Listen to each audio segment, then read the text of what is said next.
Delight, then followed over by Saturs Royal, Save Our Queen, Golden Connection, while Henry VIII is the early trailer, and going along for the first turn we have up. Turn on Delight, the early leader by about 2 lengths.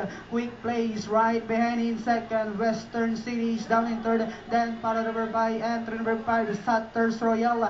Next online now is Save Our Queen, running by the rail is Golden Connection, while Henry VIII is still running at the tail of the field. Back to the leader, we have up. Turn on Delight, this time by about 3 lengths. Moving upon Iyasa to take second is Saturs Royal. Golden Connection pushing through on the inside. Driving back in fourth now is entry number 4, and this one is Western City. Moving up now Henry VIII.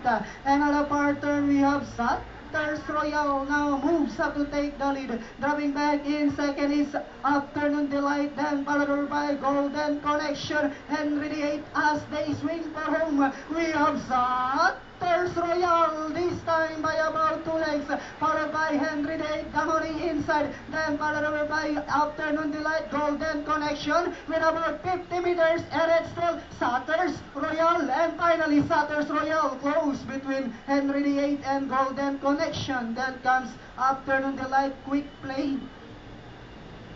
Good 2-length victory para sa kabayong Saturs Royal. At kita nyo naman po ang prebang ginawa. 127.8 over 1400 meters with splits of 12.5, 23.5, 24, and still finishing at 27.5.